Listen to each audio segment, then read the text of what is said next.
Bismillahirrahmanirrahim. We will continue from where we left. The next mix suggests two variables that are difficult to control. If you see the situation, वो ये देखें कि हम LDR पर light का effect देख रहे हैं, तो वो सिर्फ ये लाइट सोर्स की आनी चाहिए।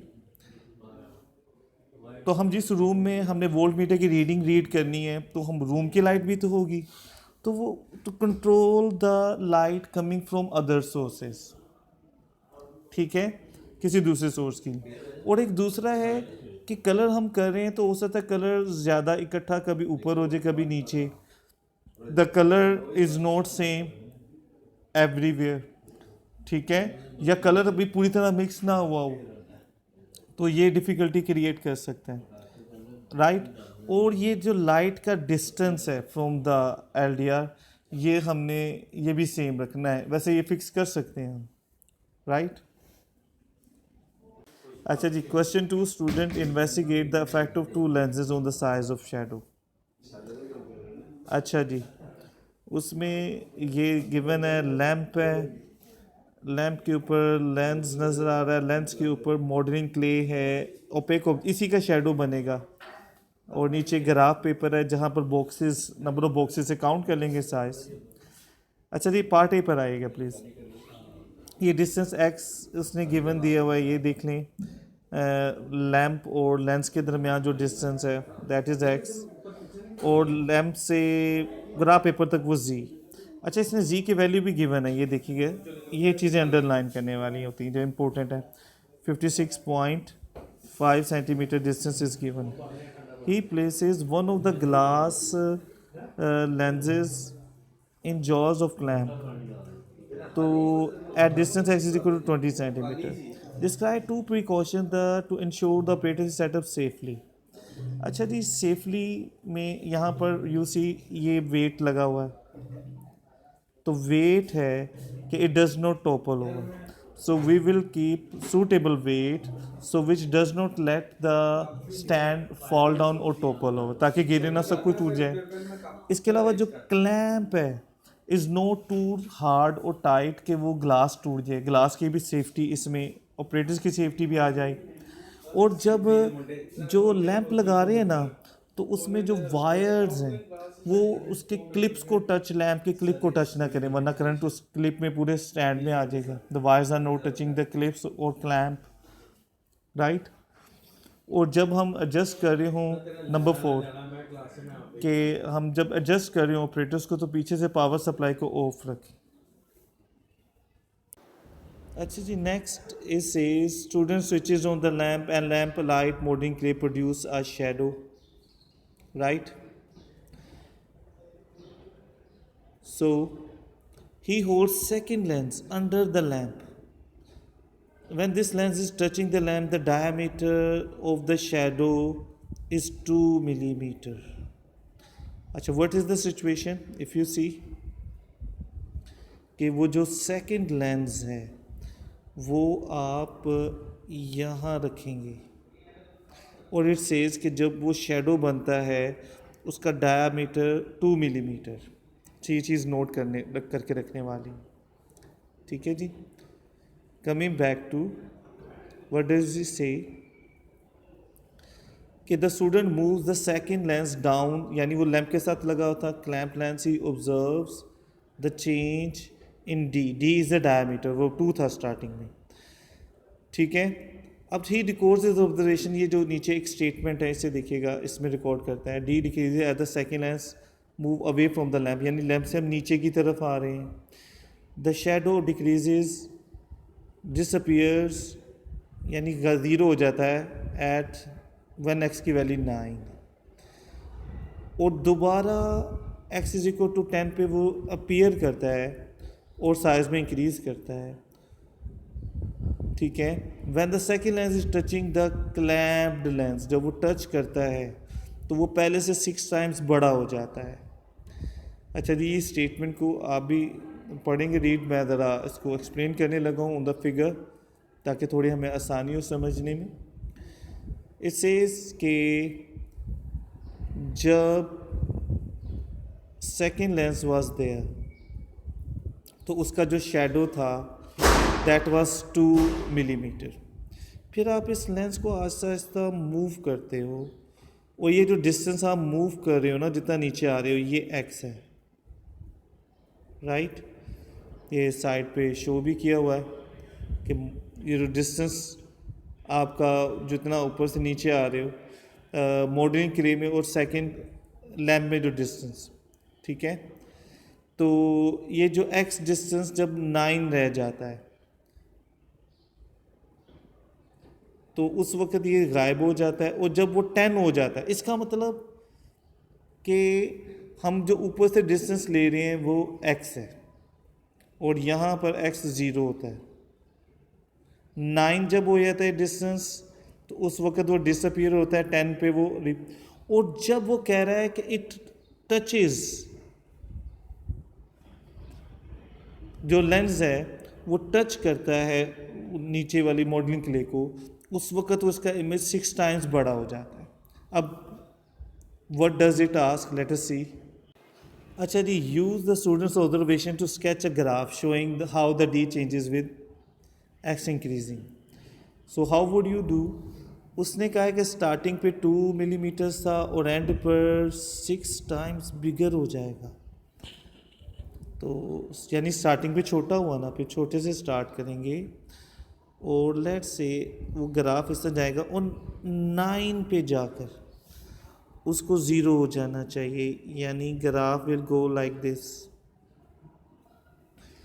और 10 पे रीअपीयर होगा, और 20 तक पहुंचने में वो 6 टाइम्स ज़्यादा हो जाएगा। तो ये जो आपने हाइट ली है यहाँ पर, उसका 6 टाइम्स आप अंदाजे से अप्रोक्सीमेटली ले लें, 1 2 3 4 5 6, तो यानी ये पॉइंट बन जाएगा। तो आपने जो ग्राफ है वो 10 से रीअपीयर होगा, दोबारा 10 से स्टार्ट होगा और तकरीबन उस हाइट तक पहुंच जाएगा। Should start from 10, right. ये इसका answer. The next part, see the student removes the modeling clay from the lamp. अब उसने क्ले का जो छोटा सा पीस रिमूव कर दिया। He keeps the lamp at the top of the stand. He can see the image of the lamp. अब उसने जो ग्राफ पे पहले मॉडलिंग क्ले का शेडो बन रहा था, अब वो लैंप का इमेज बनेगा। जैसे हमने क्लास में कई दफ़ा लेंस से वॉल के ऊपर विंडो के बाहर का सीन हमने बनाया हुआ है, फोकस इमेज, ठीक है, और वो फोकल लेंथ फाइंड करने में हेल्प करता है। He adjust the position of the clamp until the image is as small as bright, यानी जितना फोकस हो सके। He can note, he find that he can note bold में लिखा है, और ये आगे किसी क्वेश्चन का आंसर में इन्वॉल्व भी होगा। He finds that he can note position the clamp lens so that the image seen on is in focus, यानी exactly focus, exactly clear image नहीं बन रहा, राइट।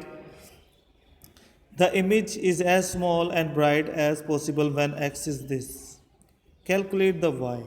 अच्छा, एक्स 27.6 है और वाई कैलकुलेट करना है, तो if you see this here, ये z है और z x प्लस वाई के इक्वल है ना, और z की वैल्यू ये है, तो y किसके इक्वल होगा। Go back to the situation कि उसने x की वैल्यू कितनी गिवन दी हुई है। Can you see this, this is x, हमने y फाइंड करना है, तो कैसे फाइंड करेंगे। z is equal to x plus y, और y किसके इक्वल होगा, सिंपली z माइनस x। तो z कितना था 56.5, उसमें से 27.5 को माइनस कर दें, you will get your y। अच्छा जी, नेक्स्ट पार्ट में it says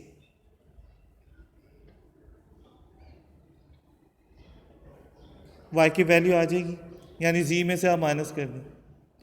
a student suggest that the focal length of the f can be found. तो अब इसमें आपने क्या करना है बेटा, कि show your working, calculate the value of F using the equation. तो बेटा जी आपने x की वैल्यू गिवन है, y की आपने ऊपर फाइंड कर ली है, तो वो तो x और y की वैल्यू दोनों की वैल्यू आपने इधर रखनी है और f फाइंड कर लेना। फिर next it says state why the arrangement of the operators can not be use, फिर कैन नॉट को बोल्ड किया है, to accurately determine the focal length. बेटा उसकी अभी ऊपर ही रीजन, क्योंकि फोकल के लिए इमेज शुड बी फोकस, तो image was not focused, right, clear, तो दैट इज वाई।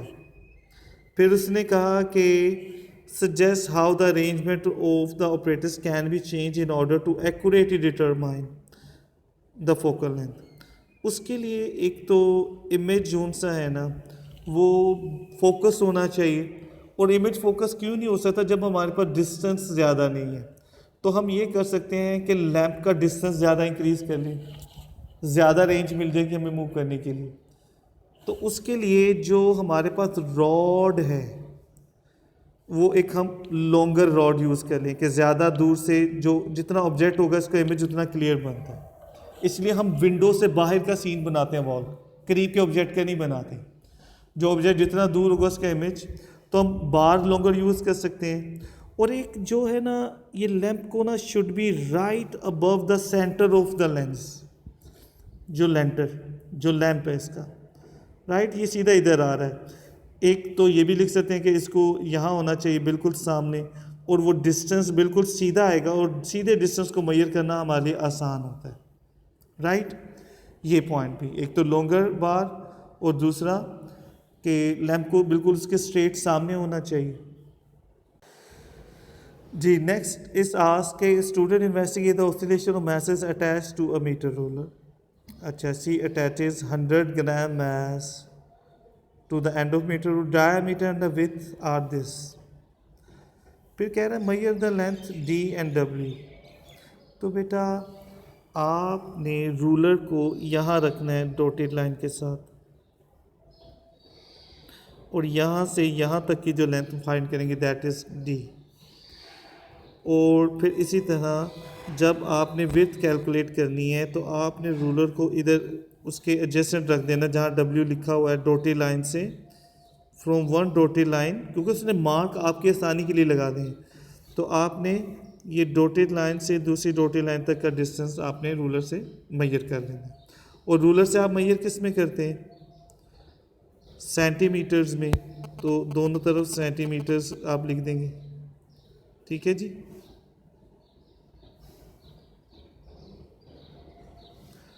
हो जाएगा। अच्छा जी, नेक्स्ट इट सेज कि वो उसने दो मैसेज को अटैच कर दिए हैं, दो weights you can see one after the other. फिर कह रहे हैं describe a method to determine the position of centre of the mass. आपने सेंटर ऑफ द मैस की पोजीशन ही नहीं है बेटा जी। जब दो मैसेज हैं तो उनका सेंटर ओबियसली यहाँ सेंटर पे होगा, और ये एक ही मैस की विड्थ नहीं होगी, राइट, मिडल में। तो जो आपने W के वैल्यू ऊपर निकाली है वही उसकी सेंटर ऑफ द मैस की हाइट हुई। क्लियर? अच्छा, फिर कह रहे हैं suggest why the student does not attach the message to the lower end of the metre ruler. इसके भी एक से ज़्यादा आंसर है भाई। रीडिंग्स तो ऊपर लिखी हुई हैं, अगर वो कहना चाह रहा है नीचे वाली साइड पर लगा देगा तो रीडिंग्स हमने जहाँ से लेनी है लेंथ की तो वो नहीं ले सकेंगे। दूसरा, ऊपर से रखना नीचे अगर रखेंगे हम, अगर हम करना क्या चाह रहे हैं, अगर आप इसका नेक्स्ट पार्ट देखेंगे ना, हम ये वेट को रखेंगे रूलर पर और हम इसे थोड़ा सा नीचे खींच के छोड़ेंगे तो ये ओसिलेट करेगा ऊपर नीचे, राइट, ऊपर नीचे ओसिलेट करेगा। तो अगर हम नीचे रखेंगे ना इसको तो वो वेट का नीचे गिरने के चांसेस ज़्यादा हैं। हमने किसी एडहेसिव, किसी ब्लू स्टिक, किसी भी स्टिकिंग चीज़ें से चिपकाना है, स्टिक करना है, तो ऊपर रखेंगे ना वेट, तो रॉड इसको इजीली, जो मीटर रूल है वो सपोर्ट कर लेगा वेट को। क्लियर? एक तो रीडिंग्स भी ऊपर ही, तो हम रीडिंग्स भी वहाँ से देख सकेंगे, कि we will put it on the upper side of the stick so we could see the readings. और दूसरा, नीचे से उसे सपोर्ट करना उतना मुश्किल होगा कि वेट नीचे होगा, उसे नीचे से कोई चीज़ सपोर्ट करने वाली नहीं होगी, तो चांसेस गिरने के ज़्यादा हो जाएंगे. ऑल्दो हम कोई भी टेप या चीज़ लगा दें तो it will be difficult to hold the weight from bottom side. अच्छा जी, नेक्स्ट कह रहे हैं the other end of the metre ruler attach to the bench. The edge of the bench is at 10 centimetre mark. ये क्या कहना चाह रहा है, ये जो पोजीशन है वो 10 है, 0 है उससे पहले, और यहाँ जो पोजीशन है वो 10 है, राइट. अच्छा जी, फिर से determine the distance L along the rule from the edge of the bench to the point on the rule directly below the center of mass. Directly below the center of mass, use your answer. बेटा जी, हमने length लेनी है from the as, यानी 10 metre वाले से start करना है और देखना उसका सेंटर कहाँ पे जाएगा. फिर वो कह रहा है use the value of D thickness उसकी जो हमने फाइंड की थी, डायमीटर. एक्चुअली अब अगर आप इस ग्राफ डायग्राम को थोड़ा बड़ा करके देखें तो one thing you will observe कि ये 90, 94, 95 यानी मीन्स या 100 जा रहा है. तो हमने थिकनेस फाइंड की थी. फॉर एग्जांपल, मैं अब क्योंकि बड़ा करके देख रहा हूँ, ये रीडिंग 3.4 थी, तो हमने सेंटर से लेना है ना, तो सेंटर यहाँ होगा, तो वो 3.4 का जो हाफ है, you have to see from there कि 3.4 का जो हाफ है 1.7, वो हम माइनस कर दें 100 में से, कितना बच जाएगा 98.3. तो 98.3 से 10 तक का डिस्टेंस लेना है, ये मैं सपोज कर रहा हूँ 3.4. ठीक है जी. तो यहाँ पर कि लेट्स सी कि हमने ये 2 मार्क्स का था, ये सिर्फ सिंपल शो यू वर्किंग. तो डी की जो वैल्यू थी हमने क्या कर देना है कि डी की जो वैल्यू आएगी उसका हाफ हमने लेना है, उसके हाफ को 100 में से हमने माइनस कर देना है, ये सेंटर आ जाएगा. फिर जो इसका आंसर आएगा यानी डी में 100 में से डी के हाफ को, उसमें से 10 को माइनस करेंगे, that will be the length L, right. अच्छा जी, next it says the student lifts the free end of the metre ruler until it approximately is horizontal, यानी इसे थोड़ा सा आपने ऊपर को उठाया, अभी थोड़ी सी बेंट है ना, नीचे की तरफ जा रही है. तो जब आप इसे बिल्कुल स्ट्रेट ले आएंगे इस लेवल पर, स्ट्रेट लेवल पर, तो फिर आप क्या करते हो, देन शी रिलीज छोड़ते हो, तो उससे ये ऊपर नीचे मूव करेगी, ऑसिलेट करेगी, ऑसिलेटिंग, राइट, ऊपर नीचे होगी थोड़ी सी. Then it says she measures the time taken for 20 oscillations. तो 20 ऑसिलेशंस का टाइम मेजर करती है और फिर दोबारा वो वंस मोर करती है, यानी 2 मरतबा करती है 20 ऑसिलेशंस का टाइम. तो determine the time for 1 oscillation. अच्छा जी, इसको एक से ज़्यादा तरीके देखें. 20 ऑसिलेशन का टाइम ये भी है, 20 ऑसिलेशन का टाइम ये भी है. तो एक तो तरीका है कि हम इन दोनों को ऐड करें, तो ये 40 ऑसिलेशन का टाइम आ गया ना, तो डिवाइड बाय 40 कर दें, that will be your answer. दूसरा तरीका ज़रा लंबा है, ये ज़्यादा बेटर था. वो ये कि आप पहले इन दोनों की एवरेज फाइंड करें. एवरेज कैसे फाइंड करेंगे, दोनों को जी, दूसरा तरीका ये कि हम पहले इन दोनों की एवरेज फाइंड करें, दोनों को ऐड करके 2 पे डिवाइड, फिर जो भी आंसर आएगा वो एवरेज टाइम फॉर 20 ऑसिलेशन से 20 पे डिवाइड कर दें. लेकिन दूसरे वाला बेहतर था कि आप दोनों को ऐड करो और 40 पे सिंपली डिवाइड कर दो. ये 40 ऑसिलेशन का टाइम था, तो 40 पे डिवाइड, तो you will get the time for 1 oscillation. ठीक है जी. अच्छा जी, नेक्स्ट में इट सेज के टेबल है, तो यहाँ लेंथ और टाइम की वैल्यूज़ आपने पुट करनी. और एक और चीज़ भी है, इनमें लेंथ के साथ और टाइम के साथ कोई यूनिट नहीं लिखी हुई, तो हमने लेंथ सेंटीमीटर्स में ली थी, तो सेंटीमीटर, और टाइम सेकंड्स में तो सेकंड। ये टाइम वही है जो ऊपर हमने वन ऑसिलेशन के लिए लिया था, एल की वैल्यू जो उससे पहले फाइंड की थी वो यहाँ रखेंगे। फिर नेक्स्ट इट सेज कि plot a graph of T on Y axis, length on X axis, and you do not need to start your graph from zero. देखा ना, मैं पिछले ग्राफ में भी कहा था कि ग्राफ को हमेशा ज़ीरो से स्टार्ट करने की ज़रूरत नहीं होती। तो वो हमारी जो लेंथ का जो आंसर था वो 93 पॉइंट समथिंग, तो ये मेरे ख्याल में 85 83 कुछ इसके अराउंड अबाउट वैल्यू आ रही। ठीक है, और टाइम की वैल्यू भी इंक्रीज़ हो रही है, वो हमने डिवाइड करके जो आंसर आएगा वो यहाँ रखना है। फिर कह रहे straight line of best fit draw करनी है। तो straight line of best fit का मतलब अब ये एक लाइन होनी चाहिए। जब कहे ना कर्व वो बेस्ट फिट है तो वो कर्व होती है, जब लाइन के तो straight line. Now looking at the values, अच्छा जी, जो एवरेज टाइम है 0.52 के करीब इसका आंसर आएगा। लेंथ का 85 मैं राउंड अभी अंदाज़ा लगा रहा हूँ। तो देखिएगा वाई एक्सिस पर हमने रखना है टाइम की वैल्यूज़ को, ठीक है। तो और लेंथ की वैल्यू मैक्सिमम 85, 40 से हम स्टार्ट कर रहे हैं। तो 0.28 से स्टार्ट होने का मतलब क्या है, हम 0.2 से स्टार्ट कर सकते हैं और मैक्सिमम वैल्यू कितनी है 0.52। तो हम कैसे करेंगे इसको जी, ये मैंने ग्राफ को ज़रा बड़ा करके बनाया, इसमें आपको क्लियर ये बॉर्डर नज़र आ रहा है। अब आप ये नंबर ऑफ बॉक्सेस काउंट करते जाएंगे, 1 2 3 4 5 6 7 8 9 10 11 12, तो 12 बॉक्सेस हैं। तो हमारी जो वैल्यू स्टार्ट हो रही है वो 2 से हम कर रहे हैं, क्योंकि 2.2 से स्टार्ट हो रही है तो हम 2 से स्टार्ट कर लेते हैं, उससे थोड़ा पहले से।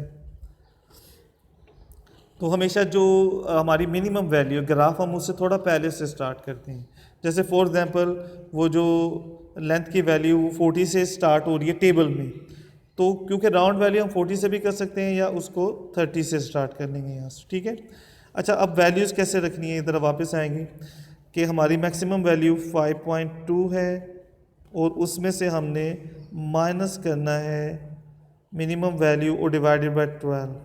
अच्छा, ये 3.2 डिवाइडेड बाय 12 आ जाएगा और इसकी वैल्यू जो सी है वो 0.26 कुछ इतना करके आएगी।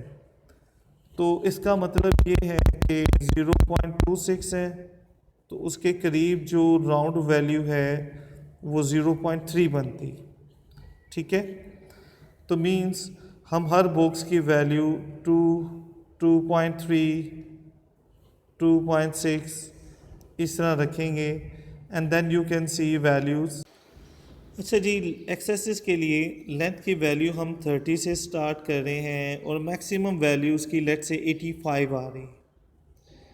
तो 85 को 30 पे डिवाइड करें और ये कितने बॉक्सेस हैं, 1 2 3 4 5 6 7 8 बॉक्सेस। तो इसे 8 पे डिवाइड कर देंगे, यानी मैक्सिमम माइनस मिनिमम। 85 में से 30 माइनस कर देंगे, इट विल बी 55। अच्छा, 55 को हम करेंगे 8 तो 6.9 समथिंग वैल्यू आ रही है, तो 7 ही होगी। अब राउंड वैल्यू हम क्या कर सकते हैं, तो हम 8 भी रख सकते हैं, 7 और 10 भी रख सकते हैं। जितना आप बड़ी राउंड वैल्यू रखेंगे तो आसान, तो 10 का गैप इज सफिशिएंट, यानी एक 10 है, 40 है, 30 है। तो अब हमारी जो स्केल है ना कुछ इस तरह हो जाएगी जी। आपकी एक्स एक्सिस पर जो वैल्यूज़ हो जाएंगी देखिएगा 30, 40, 60, 50, 60, 10 के डिफरेंस से, और आपका more than 60% graph will be use, that is required. पूरा ग्राफ यूज़ होना, लेकिन हाफ से कम यूज़ नहीं होना चाहिए। अच्छा, वाई एक्सिस पे वैल्यू 2, 2.3, 2.6, 2.9 एंड सो ऑन। आगे वैल्यूज़ को ज्वाइन करना, मिलाना, वो क्रॉस, तो वो नॉर्मली स्टूडेंट्स के लिए डिफ़िकल्ट नहीं होता जी। वाई एक्सिस पर जो वैल्यू, थोड़ी सी मुझसे कैलकुलेशन में मिस्टेक होगी, 0.2, 0.23, यानी मैं एक डेसिमल आपने लेफ़्ट में मूव कर देना है। 0.276 0.03 का गैप था, एक्चुअली वो 5.2 नहीं था, दैट वाज 0.52। तो आई थॉट मैंने 5.2 ले लिया, 0.52 था, ठीक है, और starting was 0.2 and then it was to be divided by 12, तो 0.03 का जो गैप था वो आना है। तो आपकी वैल्यूज़ स्केल ये बनेगा 0.29 और इसी तरह एंड पर जो सा है वो चलता जाएगा आपके पास। तो 0 पॉइंट आपने जो मैंने इससे पहले वैल्यूज़ लिखवाई वो सारी आपने 0 पॉइंट कर लेनी है, एक डेसिमल लेफ्ट की तरफ ले जाना है जी। नेक्स्ट जब आप ग्राफ ड्रॉ कर लोगे वैल्यूज़ को, तो इट सेज कि आपने use the graph to estimate the value of t when L is equal to 60 centimeter. So let's say कि ये आपका 30 था, उस 40 50 60 will come there। जो आपका ग्राफ आएगा वो बेस्ट फिट है। बेस्ट फिट ग्राफ सब पॉइंट में इतनी गुजरेगी, जितने पॉइंट ऊपर होंगे उतने नीचे, most of the point will be on the line. तो आपने क्या कर देना है, 60 को उससे ज्वाइन करना है और फिर उससे आपने देखना है कि टाइम की वैल्यू कितनी होगी, वहीं से स्ट्रेट लेंगे। This will be your answer, right. अच्छा जी, नेक्स्ट इट सेज कि why it is not practical for the student to reduce the value of L to less than 40 centimetre. बेटा लेंथ को 40 सेंटीमीटर मूव करने का मकसद होगा कि वेट वो इस रोड को इधर ले जाए, ठीक है, 40 सेंटीमीटर। अगर आप गौर करें ना तो ये बेंड ना हाफ के बाद आना शुरू हुआ है, उससे पहले ऑलमोस्ट स्ट्रेट था।